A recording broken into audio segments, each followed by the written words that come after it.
أقم الصلاة لدلوك الشمس إلى غسق الليل وقرآن الفجر إن قرآن الفجر كان مشهودا. أعوذ بالله من الشيطان اللعين الرجيم. بسم الله الرحمن الرحيم. الحمد لله رب العالمين. لا حول ولا قوة إلا بالله العلي العظيم. اللهم إياك نعبد وإياك نستعين. اللهم صل وسلم وزد وبارك على فاطمة أبيها وأمها وبالها وبنيها والسر المستودع فيها بعدد ما أحاط به علمك، لنبشر أنفسنا بأننا قد تحرنا بولاية حبيبة المصطفى قرينة المرتضى مبشرة الأولياء سيدة النساء فاطمة الزهراء سلام الله عليها، وبلغها منا تحية وسلاما، وآتنا من لدنك في حبها فضلا وإحسانا رحمة وغفرانا إنك ذو العفو الكريم يا أرحم الراحمين. قال الله تبارك وتعالى في كلامه المجيد. بسم الله الرحمن الرحيم. قل فلله الحجة البالغة فلو شاء لهداكم أجمعين. صدق الله العلي العظيم ومولاناه الكريم الحليم الودود المجيد الباعث الشهيد ما شاء الله كان لا حول ولا قوة إلا بالله العلي العظيم. پروردگار عالم کی بارگاہ میں اس بات کے لیے شکر گزار ہیں، کروں مبارک کہ اس نے ہمیں اس رمضان الکریم کی مبارک ساعتوں میں یہ توفیق بخشی کہ ثابت قرآن کی بہار کے موسم میں ناطق قرآن کی معرفت کے بغیر ہم اس بہار سے لطف اندوز نہیں ہو سکتے۔ اس بہار کی رنگینی اور اس بہار کی جو برکتیں ہیں، جو ثمرات ہیں، ان سے فیضیاب نہیں ہو سکتے جب تک ناطق قرآن کی معرفت اور ناطق قرآن کیا عشق اور ولایت ہمارے دلوں میں جو ہے وہ اس طرح روشن نہ ہو جس طرح کہ اللہ رب العالمین نے اس کو ہمارے دلوں میں ایک خاص پلان کے ساتھ فطرت اللہ التی فطر الناس علیہا لا تبدیل لخلق اللہ ذلک الدین القیم ولکن اکثر الناس لا یعلمون۔ اور اس آیت کے اقم وجہک للدین حنیفا، یعنی بس اسی جگہ قیام اور اسی جگہ مضبوطی سے اسٹرینتھ فلی رکنے کا حکم ہے۔ اور وہ اللہ رب العالمین نے جس نے فطرت اللہ التی، جس نے ہماری نیچر کے اندر، ہمارے وجود کے، ہمارے دل کے اندر اس سیڈ کو، ان تمام چیزوں کو پلیس کیا ہے، پروگرامنگ پوری طرح ڈیوائس کی صورت میں ہمارے سسٹم میں ہے۔ بس رمضان الکریم is the best timing to activate that device with in that codes جو کہ قرآن نے ہمیں انٹروڈیوس کرائے ہیں، ان کو وہی جو پاسورڈز قرآن نے دیے ہیں، انہی پاسورڈز میں ون آف دی پاسورڈ جو ہم ڈسکس کر رہے ہیں وہ حجت کا ہے۔ اور قرآن حجت ہے، قرآن دلیل ہے، امام حجت ہیں، امام دلیل ہیں۔ اور یہاں خود جو القابات ہیں بقیت اللہ العظم ارواحنا فدا کے لیے جو نص کے ساتھ، تصریح کے ساتھ متواتر بیان ہوئے ہیں، اس میں انا حجت اللہ و خالصتہ، آپ کا جو نقش خاتم ہے اس کے اوپر بھی ہے۔ اور پھر یہ کہ یہاں پر حدیث تقی مبارک میں امام اجل اللہ تعالیٰ فرجہ شریف نے ہمارے لیے اس بات کو لکھا کہ فَإِنَّهُمْ حُجَّتِي عَلَيْكُمْ وَأَنَا حُجَّتُ اللَّهِ عَلَيْهِمْ۔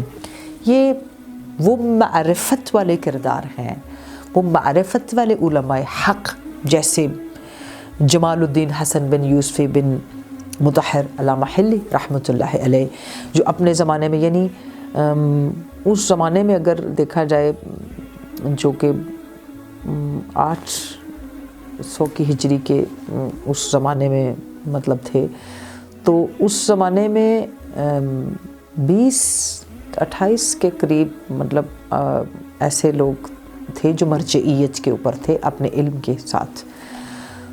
تو ہی از ون آف دا، یعنی اس میں سب سے یعنی اس وقت آیت اللہ کا ٹائٹل بھی نہیں ہوتا تھا تو بہت زیادہ، تو ان سارے علماء کے اندر علامہ حلی رحمۃ اللہ علیہ کی مرجعیت جو ہے ایک آیت اللہ، اور آپ ان سب پر عظمت والے تھے، عظمت کے ساتھ آپ کی مرجعیت تھی۔ تو یہاں جب قرآن کو حجت سمجھ کر اس کی آیات میں انسان اپنے وجود کو، اپنی سوچ کو، اپنے فکر کو ابزارب کرتا ہے، اور پھر اسی طرح معرفت حجت حق، حجت غالبہ جو جس کے لیے آپ زیارت آل یاسین کو اگر آپ کرتے ہیں السلام علیک یا حجت اللہ والدلیل ارادتہ، تو آپ ان ٹائٹلز کے ذریعے جو خصوصاً زیارت آل یاسین میں متعارف ہوئے ہیں، اس کے ذریعے بھی اس معرفت کو اپنے اندر ریولوشنری طور پر جو ہے نا اس رمضان الکریم کے موسم میں لا سکتے ہیں کہ السلام علیک یا حجت اللہ التی لا تخفى، السلام علیک یا حجت اللہ علی من فی الارض والسماء، اشہد انک حجت علی من مضی ومن بقی۔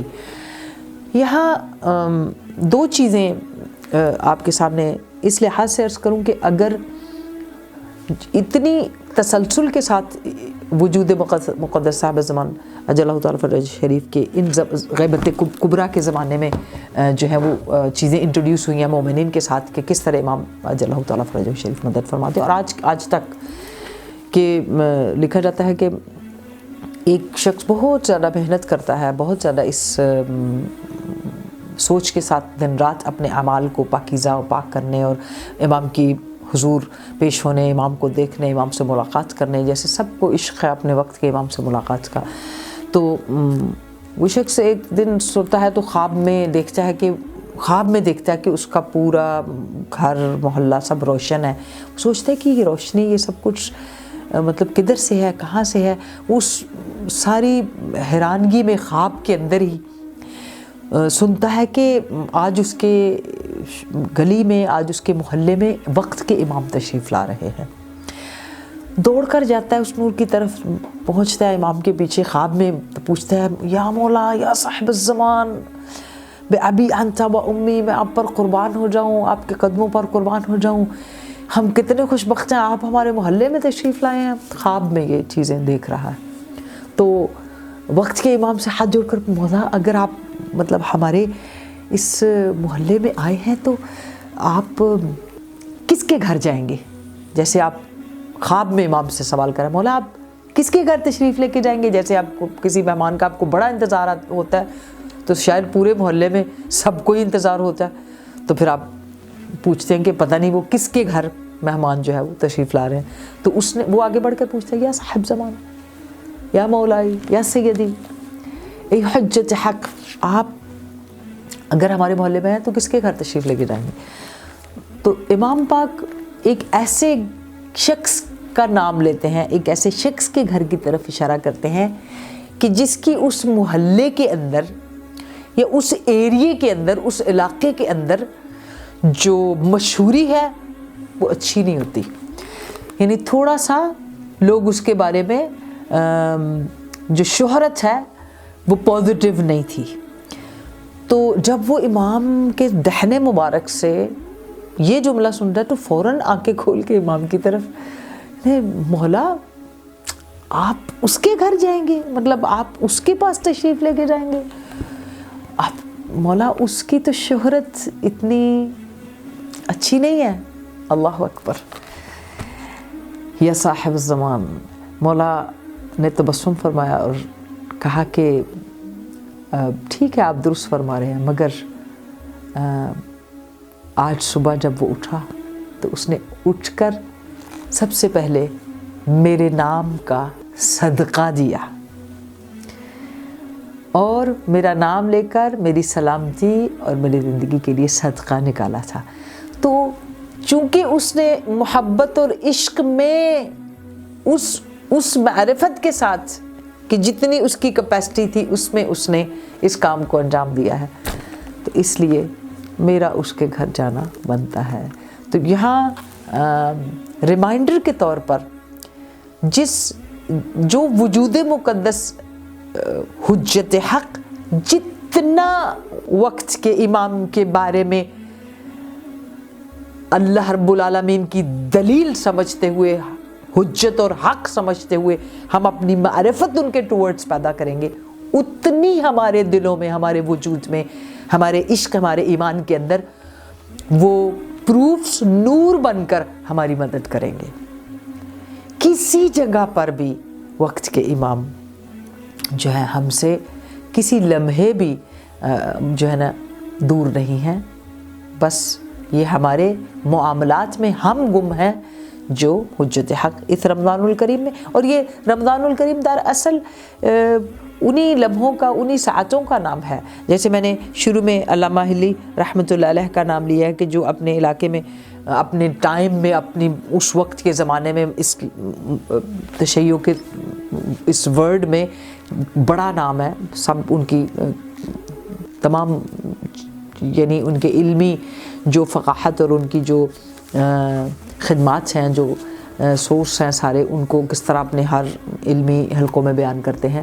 ان کی ایک ون آف دا بیسٹ چیز آپ کے ساتھ شیئر کر کے کہ کس طرح حجت حق کے ساتھ ان کا رابطہ تھا۔ جو زمین یعنی حجت صرف یہی نہیں ہے، یعنی کوئی بھی چیز ہم تک اللہ کی نعمت آ رہی ہے تو انہی کی طرف سے ہے۔ یہ آئندہ دنوں میں جو آئندہ ہماری مباحث ہوں گی اسی کے اوپر ہوں گی کہ کوئی بھی، اور قرآن کی اس سورہ انعام کی کیوں کہا گیا کہ سورہ انعام کو امام زمانہ کے ظہور کے لیے پڑھا جائے۔ سورہ انعام کے ذریعے آپ اپنے گھروں میں ایوری تھرسڈے جو ہے اپنے معاملات کو حل کرنے کے لیے سورہ انعام خاص امام زمان اللہ تعالیٰ فرج شریف کے لیے ہدیہ کیا جائے، ان کے ظہور کے زمانے میں، آخری زمانے میں بلاؤں کو ٹالنے، اپنی پریشانیوں کو دور کرنے کے لیے، معاملات کو حل کرنے کے لیے، مہم مشکلات کو حل کرنے کے لیے، بہت سارے معاملات جو خراب ہو چکے ان کے درست کرنے کے لیے سورہ انعام کو کیوں مطلب جو ہے پڑھنے کے لیے حکم دیا گیا۔ یہی وجہ ہوتی ہے کہ اس کے اندر جا کر ہم اس کی اصل معنی اور مفاہیم اور معرفت کو اپنی زندگی میں لے کر آئیں۔ تو یہاں پر جو بیسٹ چیز مجھے آج کے لوگوں کے لیے بھی بڑی اہم اور بہت ہی زیادہ درس آموز ہوگی، جس میں علامہ حلی رحمۃ اللہ علیہ کو اپنے زمانے میں پتہ چلا کہ ایک اہل سنت والجماعت جو ہیں، جو کہ ناصبی ہیں، جو کہ اہل بیت کے ساتھ محبت نہیں رکھتے ہیں، انہوں نے ایک کتاب لکھی ہے جس میں بہت ہی زیادہ بے ادبی اور بہت زیادہ ایسی چیزیں لکھی گئی ہیں جو شان اہل بیت اطہار نہیں ہیں، اور جس سے بہت زیادہ ہمارے اپنے مومن شیعہ لوگوں کو جب سنتے ہیں تو دل آزاری ہوتی ہے۔ اور وہ نہ صرف اس کتاب کو لکھا ہے بلکہ بہت سارے سووں شاگردوں کے ساتھ بیٹھ کر اس کتاب کی باقاعدہ تبلیغ کرتا ہے۔ آغا علامہ حلی رحمۃ اللہ علیہ تک جب یہ بات پہنچی تو آپ نے کوشش کی کہ اس مسئلے کا حل کیسے نکالا جائے۔ اپنے آپ کو اب یہ دیکھیں کہ اگر ہمارے زمانے میں کوئی ہمارے دین کے خلاف عشق محمد و آل محمد میں علوم آل محمد یا شان آل محمد کے خلاف کوئی اگر کوئی کتابی یا کوئی لکھنے کا کام کرتا ہے تو اس میں جو اس زمانے میں موجود علماء فقہا ہوتے ہیں ان کی کتنی ذمہ داریاں ہیں، جو اہل ایمان، اہل ولا، اہل لا الہ، ان کی کتنی ذمہ داریاں ہیں کہ کس طرح سے وہ اس مسئلے کو یا اس تمام جو اہل بیت اطہار کی گستاخی کے زمرے میں چیزیں آ رہی ہیں ان کے ساتھ کیسے مقابلہ کیا جائے، ان کو کیسے ختم کیا جائے، ان کو کیسے قلع کما کیا جائے، اس کو کیسے اس سوسائٹی سے ریموو کیا جائے، کیا کر سکتے ہیں۔ تو یہ ٹائٹل علامہ حلی رحمۃ اللہ علیہ کا ذہن میں رہے ہمارے۔ آپ نے کیا کیا؟ آپ نے اپنے آپ کو ایک سادہ انسان کیا اور کہا کہ وہ کسی شیعہ سے ملنا بھی نہیں چاہتا تھا، اپنی کتاب بھی کسی کو نہیں دیتا تھا اور اپنے پاس رکھی تھی، اور اس کے اوپر جو ہے نا پرزور اہل بیت اطہار کی شان میں گستاخی کیے جا رہا تھا۔ آغا نے اپنے آپ کو، حلیے کو بدلا، اپنے اس تمام سٹیٹس کو ایک طرف رکھا جو مرجعیت کا تھا، آیت اللہ کا تھا، مجتہد کا تھا اور فقاہت کا تھا، فقیہ کا تھا، وہ سب ایک طرف رکھے، ایک عام انسان کے روپ میں جا کر اس کی نوکری کی، شاگردی کی، اور یہ بھی نہیں بتایا کہ وہ شیعہ ہیں، اس طریقے سے اپنا حلیہ، اپنا لباس، اپنا وجود اپنے آپ کو بدل کر اس کے پاس گئے. اور ایک وقت لگا، مہینہ 2 مہینے ٹائم لگا کہ وہ اس استاد کا جو کہ گستاخ اہل بیت اطہار ہے اس کا اعتماد بحال کر سکیں. یہ علامہ حلی رحمۃ اللہ علیہ کے لیے. اور اس ٹائم میں انہوں نے پوری کوشش کی کہ استاد کی خدمت کی جائے. دیکھیں اب یہ اتنا وقت نہیں ہے اس میں کہ میں اس کو اور لمبا کروں. جو بھی براحل تھے اس میں اس علامہ حلی رحمۃ اللہ علیہ نے اس ناسبی کا، اس گستاخ کا دل جیتا، اعتماد جیتا، یقین اس کے دل میں پیدا کیا. اور پھر کافی دن گزرنے کے بعد، مہینہ 2 مہینے، پھر آپ نے آرام سے بیٹھ کر ایسے اس کو سرو کرتے ہوئے ایک نوکر کی طرح نوکری کی. ایک طرف شان فقیہ کی اور دوسری طرف اپنے اہل بیت کی بارگاہ میں اس ساری چیزوں کا جواب دینے کے لیے اپنے آپ کو بدل کر کس طرح اس کے سامنے لے کر گئے. تو پھر جب اس سے بات کی کہ یہ کتاب آپ، میرا دل چاہتا ہے میں پڑھوں. انہوں نے کہا نہیں یہ میں کتاب کسی کو نہیں دے سکتا. انہوں نے کہا اچھا. پھر اگلے دن کہا چلیں میں پڑھنے کے لیے لے سکتا ہوں. کہا صرف 1 رات کے لیے، اور 1 رات اگلے دن صبح مجھے یہ کتاب واپس ملنی چاہیے. اب پوری اتنی بڑی کتاب تھی. علامہ سوچیں کہ میں اس کو کیسے کاپی کروں، کیسے نقل کروں کہ اس کے مقابلے میں پھر کتاب کیسے لکھی جائے گی. بہرحال علامہ تھکے ہوئے وہاں پر اپنے واپس گھر آتے ہیں رحمۃ اللہ علیہ، اور پھر اپنی چیزوں کو ایک طرف رکھتے ہیں. نہ کھانے کا پتہ ہے نہ پینے کا پتہ ہے. وہ کتاب سامنے رکھتے ہیں اور دوسرا اپنا پیپر لے کر اس کتاب کو لکھنا شروع کرتے ہیں کہ 1 رات میں وہ جو 1000 صفحوں کی کتاب ہے، 2000 صفحوں کی کتاب ہے، اس کو کیسے لکھ سکتے ہیں تاکہ اس کا جواب تلاش کر سکیں. ابھی چند صفحے لکھے تھے، یعنی کہہ لیں 10 20 50، اور تھکے ہوئے تھے. تو اتنے میں دیکھا کہ دروازہ، اور صبح کتاب بھی واپس کر لیا. اتنے میں دیکھا کہ ان کے گھر کا دروازہ کھلا اور ایک عرب لباس میں شخص داخل ہوا اور کہنے لگے سلام دو علی. کہا علامہ صاحب میں آپ کے ساتھ بیٹھ سکتا ہوں؟ علامہ صاحب سوچنے لگے اوہو آج تو میں اتنا بیزی ہوں، مہمان نے بھی آج ہی آنا تھا، میں آج تو کوئی مہمان نوازی بھی نہیں کر سکتا ہوں کیونکہ میں تو یہ کام کروں گا جس کے لیے میں نے اتنی محنت کی ہے. خیر چائے رکھتے ہیں اور علامہ صاحب اپنے کام میں لکھ رہے ہیں. تو جو عرب آئے ہیں ایک مہمان کی صورت میں، وہ علامہ صاحب سے پوچھتے ہیں علامہ صاحب آج آپ بہت مصروف ہیں، تھکے ہوئے لگ رہے ہیں لیکن آپ بڑے مصروف ہیں. کہا ہاں بس آج میرا یہ کام ہے، آج میں سونے والا نہیں ہوں، پوری رات بیٹھ کر اس کتاب کو کاپی کروں گا. اگر میری خدا نے مدد کی تو میں یہ کام صبح تک کر کے میں اس ناسبی کو واپس کروں گا. اچھا تھوڑی دیر وہ مہمان جو عرب آئے تھے وہ بیٹھے دیکھتے رہے، علامہ حلی لکھتے رہے. علامہ حلی صاحب نے کہا کہ انہوں نے کہا عرب نے کہ میں آپ کی مدد کروں، لکھوں؟ انہوں نے کہا کہ دیکھو یہ کتاب بڑی دقیق ہے، اس کے پورے اوپر پیراگراف کے ساتھ نیچے اس کے ریفرنس اور لائنز اور اس نے متن جو اس کی تشریح کے لیے وہ بھی بنایا ہوا ہے. تو اس کے لکھنے میں اگر ذرا سی بھی غلطی ہوئی تو میری تو ساری محنت ضائع ہو جائے گی، تو اس لیے میں رسک نہیں لے سکتا. اس مہمان عرب سے علامہ حلی رحمۃ اللہ علیہ نے کہا. اس مہمان عرب نے کہا اچھا آپ مجھے چند لائنیں لکھوا کر دیکھیں تو میں آپ کو پھر آپ مجھے اجازت دیں تو میں لکھ دوں. تو پھر اس مہمان عرب نے تھوڑی 2 لائنیں لکھی اور علامہ صاحب کو دی. انہوں نے کہا لکھی تو ٹھیک ہیں. پھر کہا میں دوبارہ لکھتا ہوں. پھر دوبارہ لکھی، چند 5-6 لائنز لکھی. علامہ نے کہا سارا چیک کیا ابھی بھی ٹھیک ہے. یعنی 3 مرتبہ اس مہمان عرب نے ان علامہ صاحب کو چیک کرایا کہ آپ مطمئن ہیں کہ میں لکھ دوں، آپ کی ہیلپ کروں. تیسری مرتبہ لکھنے کے بعد کہا ہاں رائٹنگ بھی بہت اچھی ہے اور عربک کے لحاظ سے اس کے سارے ریفرنسز کو بھی آپ صحیح لکھ رہے ہیں، حاشیہ بھی نیچے ہے اور حاشیے کے اندر بھی انفارمیشن ہے، یہ بھی لکھنی ہے. یہ پوری اس مہمان عرب کو علامہ حلی صاحب بتاتے جا رہے ہیں اور خود تھوڑی دیر کے لیے انہوں نے کہا کہ آپ مجھے دیں میں لکھتا ہوں. انہوں نے لکھنا شروع کیا. علامہ حلی ادھر ہی بیٹھے تھے، ان کی آنکھ لگ گئی. علامہ حلی رحمۃ اللہ علیہ فجر سے پہلے جب ان کی آنکھ کھلتی ہے تو دیکھتے ہیں کہ او میں تو سو گیا اور وہ مہمان تھا وہ بھی چلا گیا. بڑے پریشان ہوتے ہیں کہ میں نے مہمان کی مہمانداری بھی نہیں کی، خود بھی سو گیا